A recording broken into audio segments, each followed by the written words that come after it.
You are now listening to Vigilantes Radio, presented by the Only One Media Group.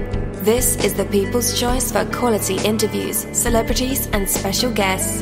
Hosted by Demetrius Dinny Reynolds. Call in to join the mix at 701-801-9813. For the complete archive of episodes, visit onlyonemediagroup.com and be sure to like us on Facebook at Vigilantes Radio.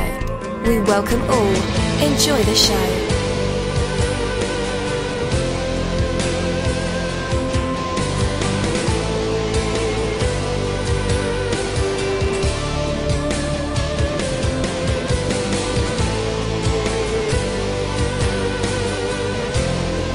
Ladies and gentlemen, please welcome your host, Demetrius Houdini Black Reynolds.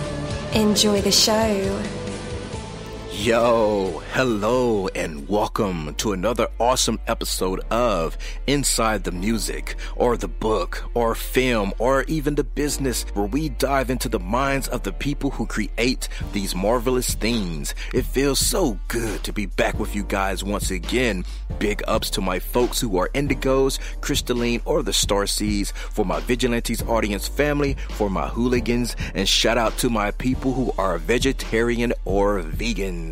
If you're in a struggle like me, we are averaging over 37,000 live listeners, and we've been at this for 5 solid years. I appreciate to all you guys who've been rocking with the kid on this journey, and we are still evolving, baby. It is all because of you, most definitely. We are the people who have dedicated their lives to music, spirituality, business, literature, art, films, and research in every aspect. And we want to allow you an opportunity to tell your story. Man, we've had celebrities on our show, from Grammy Award-winning artists, nominees, to actors, comedians, CEOs, technology revolutionaries, visual artists, from authors to professors, and vampires. Or people who think they're vampires. It doesn't matter who you are or where you come from. Come on our show and talk to me. So check it out to book your interview or to appear on my other show called Skeptics. Email me at vradio@onlyonemediagroup.com, and that's V as in Victor. We hope to get the stories behind these unique people and give them a chance to tell their truth to us and the universe. That is Vigilantes Radio sole purpose. You know the number to dial, 701-801-9813. Share that number with your buddy right now and tell them to tune in to connect with us or our guests, or you can hop in the mix directly from our website, which is onlyonemediagroup.com. Right from the home page, you can slap that go live button and you'll be here live in the mix and in the chat room with all of us. So feel free to shoot over some questions to ask our guests while they are here, but only as time permits. Sometimes my guests and I talk entirely too much. And as always, all episodes are available for free download, and you can grab them from either Spreaker.com/onlyonemediagroup, iTunes, Player.fm, YouTube, any app from the Google Play or iTunes Store, or over at our website. And that goes for every single episode that we've ever aired. All right, are you ready to get started? Yes, I am. All right.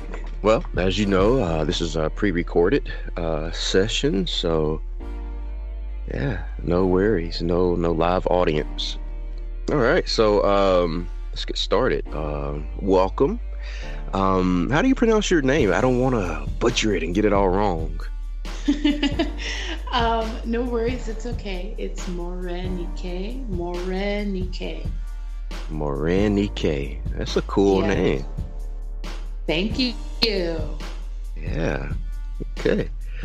So you have a book, something to show for it. Mm-hmm. And it. Yeah. It's been out since May, and it's my first book, so I'm like excited. Like, I don't know if the shitting my pants is like kind of come out yet, or if I'm still kind of like, oh wow, okay, I just did it, okay, like it's kind of like that right now. So it's cool. Yeah. So back in May when it first came out, how did you celebrate? I went to the casino with a friend. I was in Vietnam at the time.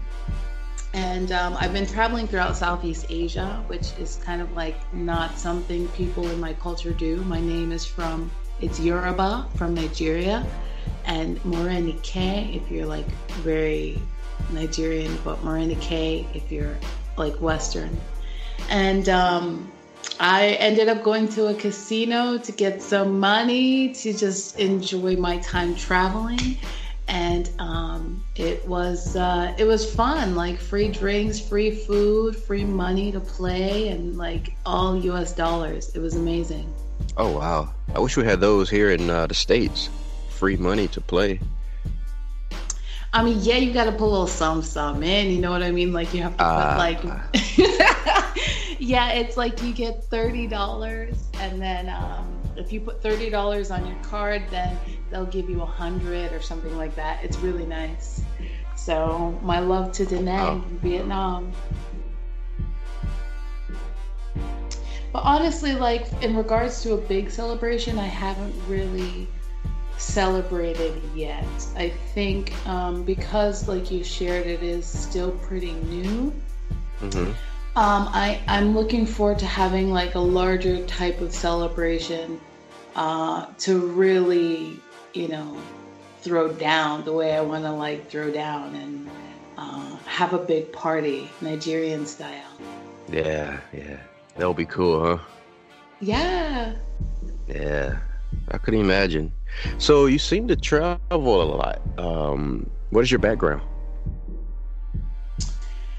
My father is from Nigeria. My mom is born in the United States. And just growing up, I haven't really stayed in one place. It's definitely not a guess. And thank you for asking. In my culture, in Nigerian culture, you don't really do as well as your parents, but they push you to do better. Mm-hmm. So, and particularly having one parent who just came into the United States, and me, I think it's a culmination of many things. Also being first generation born in America, Nigerian born in America, there's a lot of pressure both on your parents and you. So as my father and mother were advancing their degrees, I was just traveling with them. Mm. So, I mean, I've traveled through New York, New Jersey, Colorado, Wyoming, Illinois, Alabama, Missouri, Washington, Arizona. I've been traveling a lot and watching my family's career from their master's to their PhD to their first job working as professors. These were things that I had been doing for a while. So I just made this transition in my adult life, which is not really something my parents like to talk about. They just kind of see it as me just like, they don't understand travel the way I'm doing it. Yeah. So yeah, I've just kind of been traveling a lot, but my book talks about breaking out for the first time, and I bought a one-way ticket to Mexico. And Lord Jesus, I had $200, and it was, life cut me at my knees. I was in law school at the time, and then I just didn't finish it. There was, God kind of put me in a corner and said, no, I told you to do this. And so this was following my voice. And so, yeah, sometimes what God wants for us is not what our parents want when we're born. God kind of gives us our own missions and visions, and just says, be who you are. I gave you one set of fingerprints. Nobody else has them. Now go be yourself. Exactly. And so that's kind of tough for a lot of people to take, but for me, it's a portion of being who I am is traveling and just going where I'm needed. So right now I'm in Asia, so from Mexico to Guatemala on my first 10-month trip solo. I then published my book here in Asia. I've been in Asia for 15 months now. I started in Thailand, then Laos, Cambodia, Vietnam, and Malaysia, and now I'm back in Thailand. So very long answer, but this is where I am now. Yeah. All right. Wow. Sounds incredible. I mean, to the average person like myself, that sounds like an incredible adventure. I would love to do something like that. I think you would be very shocked how many people actually do this who are actually average. But no one is actually average, including yourself. Like I said, God made different fingerprints. No fingerprints are average, just different. Yeah. Okay. I like that. So what are some of the positives from your experience penning this book? Oh, wow. Just, you mean since publishing, or? Just going through the whole process, from the start until it was published. Okay, so hold on, let me get a seat. No, I'm just kidding. It's been quite a journey, and I'm really thankful that you asked me that question, because I started with nothing. Like I mentioned, I was cut at my knees. I lost my BMW, my house, everything, and had $200 after being homeless for 3 years in the United States, to travel to Mexico after suing a company in federal court, representing myself.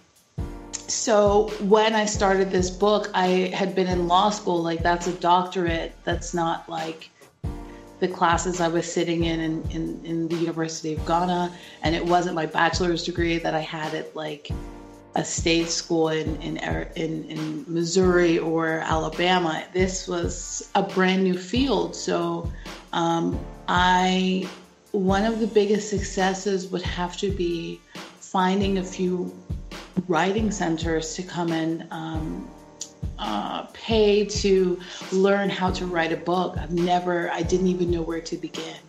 And I spent a couple nights in a homeless shelter, and I was bartending, and every time I would get money from bartending, instead of like trying to get a house, it was important for me to just pay for classes. So I found this place called Hugo House in Seattle, Washington, where I was living. The homeless shelter was like all of 2 days, so that was okay. But knowing the larger focus, that was probably one of my biggest accomplishments, was just locating things and knowing that everything was coming into place. And then the second half became several writing workshops and conferences. And then it became this competition called NaNoWriMo, which is National Novel Writing Month. And that was where you write your book start to finish in 1 month, all of 30 days.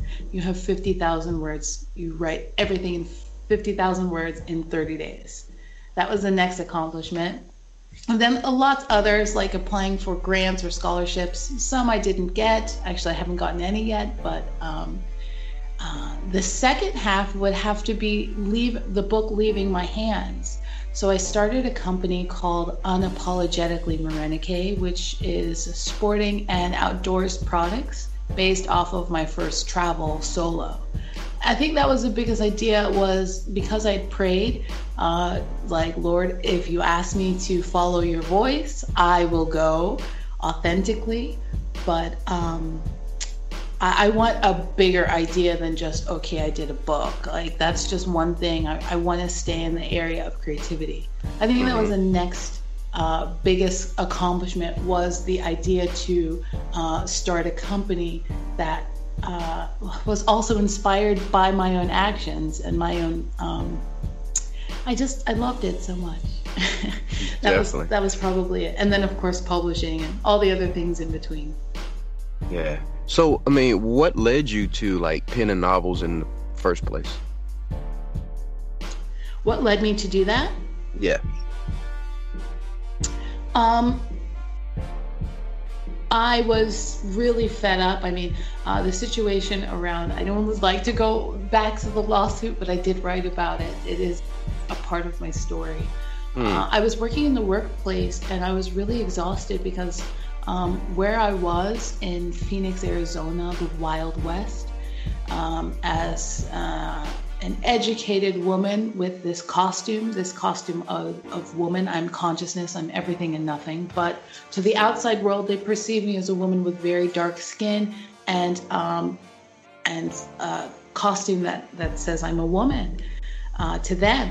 And so it's not really nice in that kind of workplace when you are so excited, like our generation is, hey, I got this education, I can get a good job.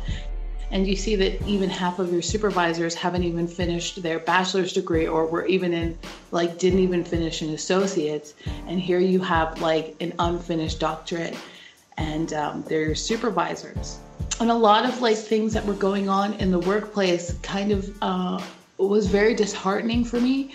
And I felt that very out of place and like expecting a little bit more out of colleagues or the experience itself in the office. So I knew I had to create my own job for myself, and it wasn't going to have to be on anyone's time clock, like checking in, clocking in, working from God knows what 9 to 5 or longer. It was just a bit much for me. That wasn't allowing me to authentically leave my mark in this world as I was asked, as many of us are asked. Yeah.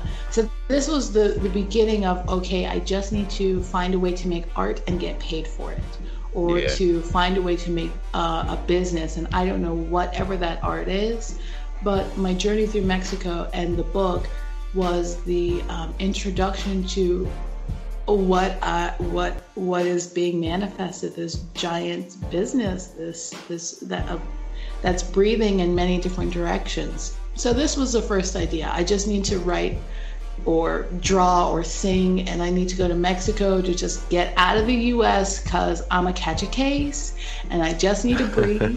And Eva, don't let me go there. So I just had to breathe. I have to get out of this place and just for a couple months hang out with as many beach towns as I can and try to get some answers.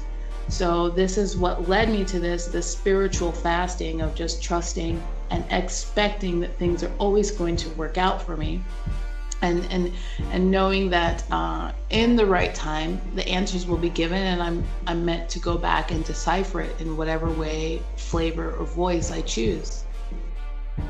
Definitely. Okay. So what's going on with you right now? Like, bring us up to current. Fast forward, Vietnam in March. I've been traveling throughout Asia, like I said. I ran out of money about a month ago. Money is a renewable resource. It always runs out traveling. Right. But I did. I'm teaching now in southern Thailand in a very small town called Lang Suan. And it's just a quick contract for a little bit to continue to pour money into both my business and other aspects of this book and coaching and things like that. That's where I'm at now. And, other kind of exciting hidden projects. Still working on speaking Thai and eating as many foods as I can, and just being with nature in the middle of this jungle. Yeah. Okay. So, I'm pretty sure, and of course we've already established, like, your background and history is very, very diverse, and versatile. But inspiration, let's talk about that for a minute. A lot of things can inspire us: nature, dreams, aspirations, goals. What is the source of your inspiration? Wow. That's such a beautiful question. I find I'm inspired by so many things. The single most inspiring human being is my youngest sister, Omo Lara, and we're 14 years apart. And she's been my reason for living and going through a lot of the things that I have because we are so close. And although she's a teenager now and getting ready to really grow, I want her to see, you can do anything on your own. A lot of other things inspire me as well. Being in nature is one of them. Learning new cultures, learning new languages, eating new foods, expanding beyond whatever boundaries I think I have emotionally, spiritually, psychologically, academically, creatively. These are things that inspire me, being put in uncomfortable situations so I can grow. Everything is pretty much an inspiration to me. I'm always have a heart like a little child. Definitely. All right. So it's a real question right now. All the questions are real, but this one, do you think you would ever have to compromise anything to get your work published? Whether it be your values or maybe even watering down your work? Oh, no, honey. No. This was probably the biggest reason why I chose to publish the way I did. I have my own voice. In terms of my integrity and how I write, absolutely not. I think there are some times where there might be things in the future forthcoming that I won't know what will happen or how this works. This is my first piece of art after all. But in regards to both my business and the life coaching that's coming and the book, no, nothing has been watered down. In regards to race relations, I'm quite open about my experience. In regards to what I've experienced in my life with this feminine energy, I've been a little even graphic, both in the positive and negative sides of things. So far, no. I think the only thing has been I went through a process of hiring 4 different editors. And when they edit that work, it does feel watered down. Like maybe they cut 3 or 4 sentences out of certain stories. And that felt like a compromise.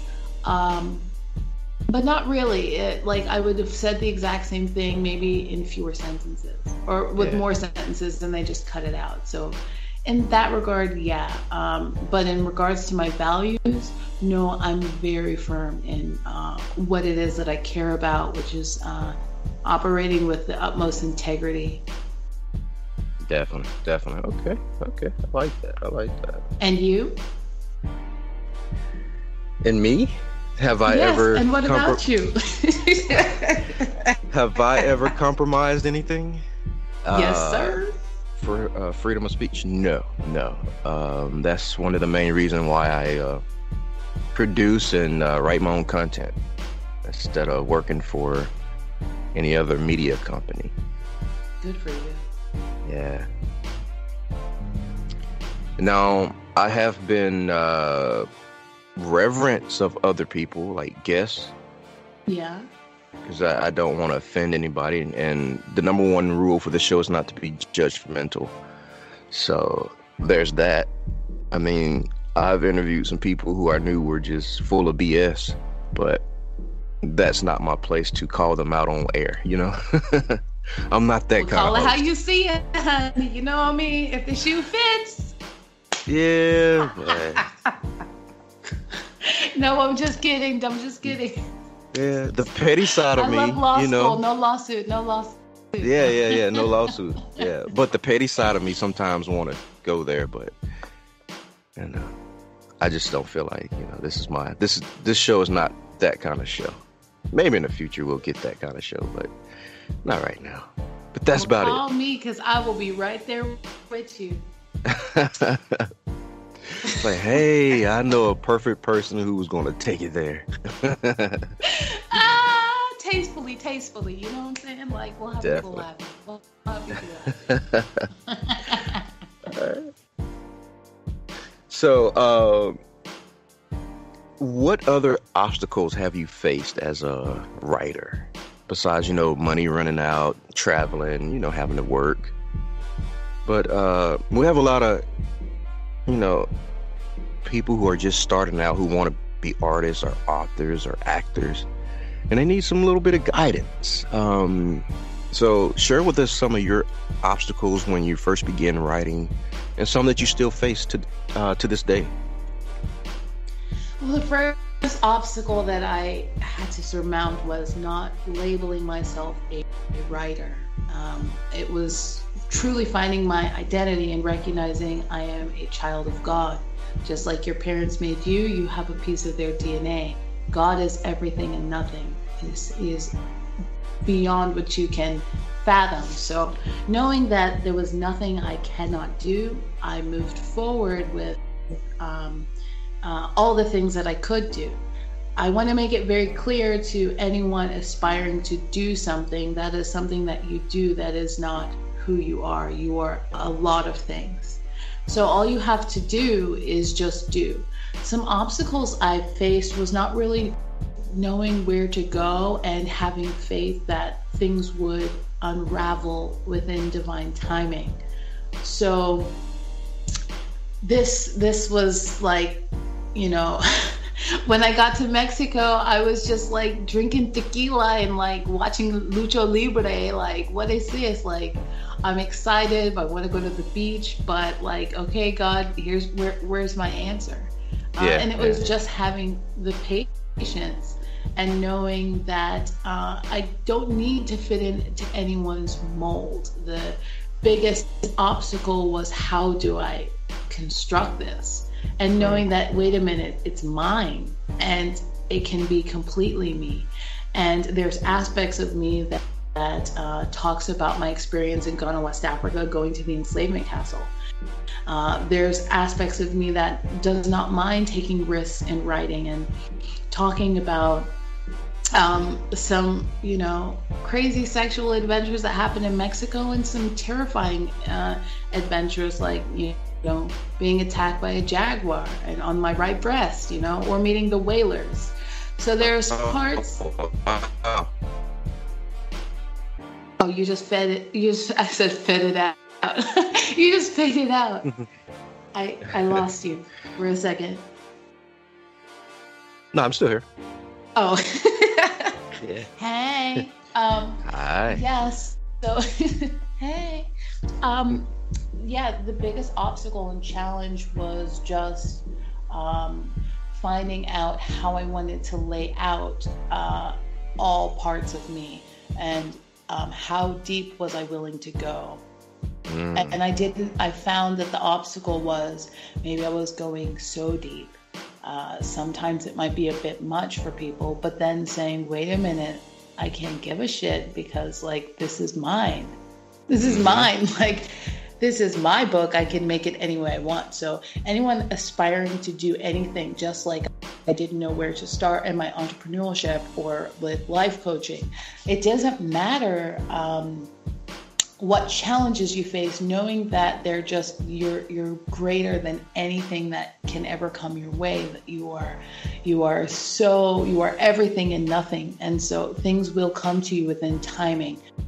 And just showing up as yourself is probably the biggest challenge. Everything else is just small stones. I mean, they're pebbles really in the vast landscape of your life. Yes, true that.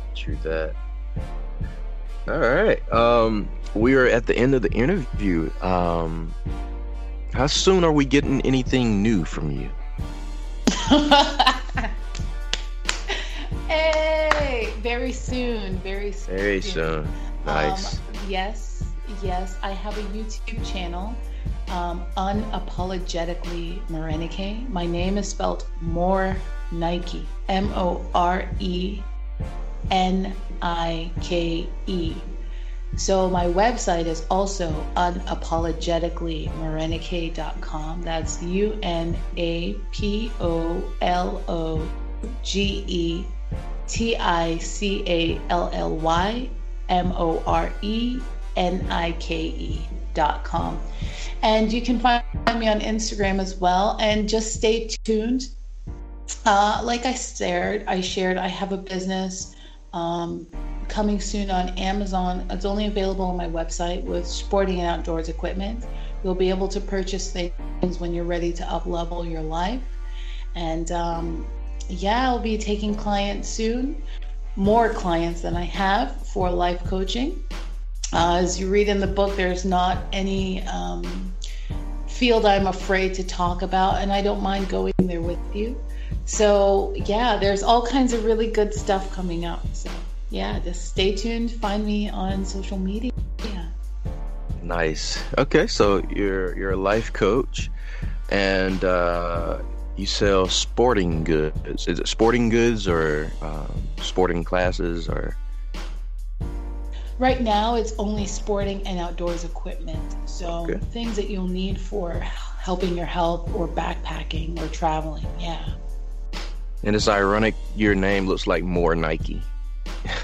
That's why it's spelled that, Morenike. In college, friends would call me Nike. Yeah. Ah. Morenike. Yeah. Just do it. Yeah, please. Yep. All right. So I know probably right now you're going around interviewing, shaking hands, hugging necks, kissing babies, that type of thing. How's that whole experience for you? Well, so far, it's just been hanging out with a bunch of people in a new area. It's for me to stay fresh and in this area of creativity, not so much like shaking a bunch of hands.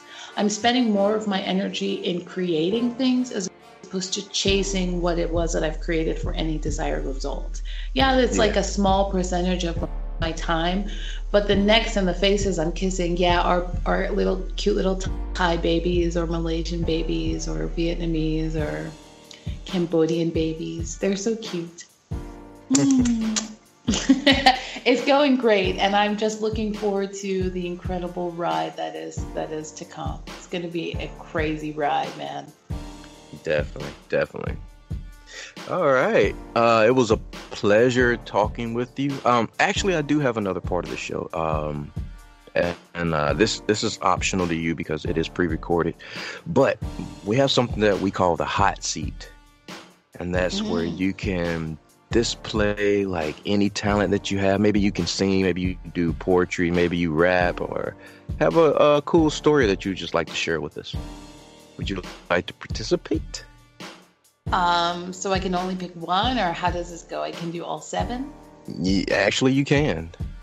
Oh my God. Okay, so, oh my God. Wow. I didn't even know where to begin. You will be the first. Yeah. Okay, so how about for poetry, real quick? You can just give me 1 or 2 words. I'll bust a flow real quick, and then I'll move forward to a story. Okay. Let's go with the word of the day. Inspiration. Damn. He said, "Baby, what kind of aspirations do you have?" And I looked at him in his eyes with those sexy ass lips, and I told him, "My aspiration is to go to the bank. You want to come with me?" Hell yeah. Oh, I did.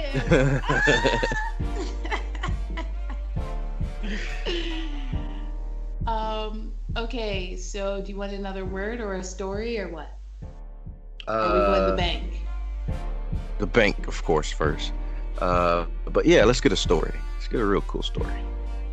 Okay, so let me just touch on my jaguar bite situation. In regards to kind of like, I was a little nervous about the book coming out because I was in a bit of a sticky situation in Puerto Vallarta on the beach of Mexico. And there are some people, maybe you don't, I was attacked by a jaguar on my right breast by a running feline. And it took 23 stitches and 2 Xanax to patch up my breast. I mean, it like missed my nipple, but you could just see that she wanted to tear it off. I like understand the meaning of being catty. It's like called, like my chapter was, it's like the catty vibes.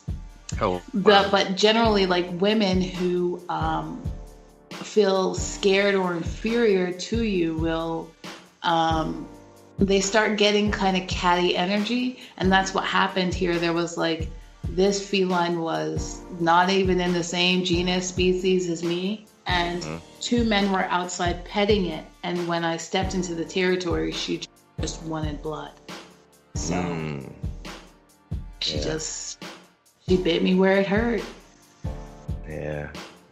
Felines are like that for some reason. Yeah, like I'm more of a dog person, honestly. Yeah, I'm a little bit of both. But for some time, I had bought one of my kids a kitten, and the kitten kind of grew up with the kid about the same age. And whenever I have a girlfriend over, like she became super territorial. Like the girl could not come near me without meeting some claws. Wow.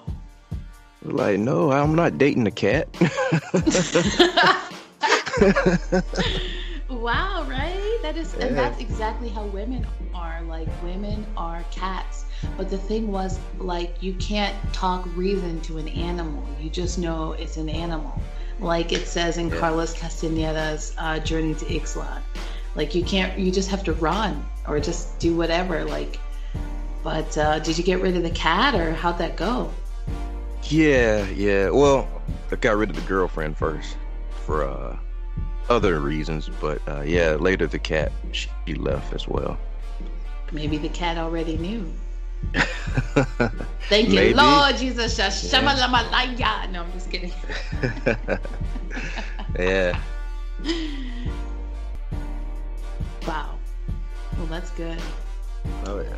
So how did I do in the hot seat? Was that okay? Yeah, that was the perfect. aspiration? Should I have done something else? Okay, cool. Yeah, that was perfect. Let's do a poem about Spotlight. Ooh. You know, like when you say that, all I'm thinking is like The Roots and John Legend album. Oh my goodness. Okay, so Wake Up. Have you heard that one? I have not. Oh, come on. You are missing out. Yeah, probably. It was so dark, I couldn't see anything until I walked for miles and miles. And I couldn't understand what was in front of me. And then I saw this dim spotlight. As I entered into this quiet, dark place with this spotlight, no one was around, not a sound. I looked, and all I could hear was crickets. And then I closed my eyes. I used my hand like it was a fake microphone, and I started to sing.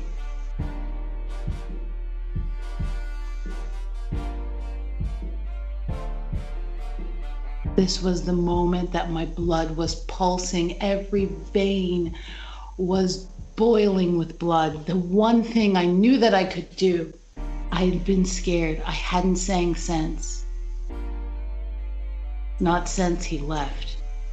And now here I am, basking in my own spotlight. Nice. Yay, thank you so much.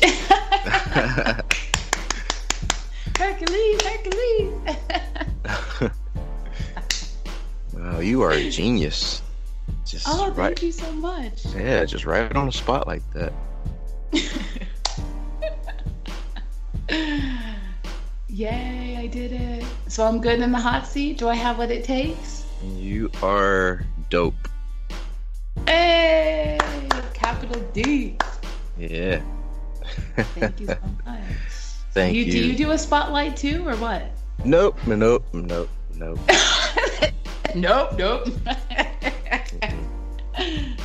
So, like, should I just tell people, if you're going to edit this, you can find my book, Something to Show for It, Freedom, Faith, Enlightenment, with $200 and a one-way ticket to Mexico, at my website, unapologetically-morenike.com, or anywhere in the world at amazon.com. And then the business you guys already have. Okay, cool. Yes. Oh my God. Yeah. So all the links will be in the show note description of the show. Be like hyperlinks, so they can once they get the episode, they can just click the links and they'll take them right to your Snapchat, YouTube, Instagram, Facebook, website, Amazon link, and there's a commercial. Yay! Thank you so much. I love you like a fat kid loves cake. You don't even know. This is a great interview. All right. Thank you. All right. 5 stars, 5 stars. Yeah. Thank you. Have a wonderful Bye. day. Bye. You too. Good night. Thank you, my Vigilantes family, as always, for checking out my podcast over here at Vigilantes Radio. All episodes are available for free download, and you can grab that from either Spreaker.com/only1mediagroup, iTunes, YouTube, any app that's on a Google Play or iTunes store, or our website. And that goes from every single episode that we've ever aired. If you'd like to request music or a particular guest or send something for me to play, email it to vradio@onlyonemediagroup.com. If it's music, please label it by artist and title. Here's my disclaimer. We are genre free, we do not judge, and we absolutely do not base our opinions on hearsay but facts alone. And actually, you can scratch all of that because all of my opinions are always right. That's the bottom line. This is my show, so deal with it. Nah, just kidding. On behalf of myself, Dini-Mussolini, I appreciate all you guys for tuning in, either afterwards or live with us. Spread the word, because sharing is caring. We stepped up our game just for you guys and our guests to make sure that you have the best experience here on our show. Be sure to connect with us on Facebook, Twitter, Instagram, Tumblr, as well as Spreaker. We always follow back. That is the #1 rule. Okay, well, just remember to be yourself and be absolutely great at just doing that. Avoid being too comfortable, because you're messing with your potential when you do that. Peace and have a good night.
You are now listening to Vigilantes Radio, the people's choice for quality interviews, art, music, and hot topics. Hosted by Demetrius Houdini Black Reynolds of the duo No Longer the Hero. All episodes of this podcast are available for free download at www.onlyonemediagroup.com. This is a Seventh Sign Regime Rebirth Worldwide Syndicate exclusive.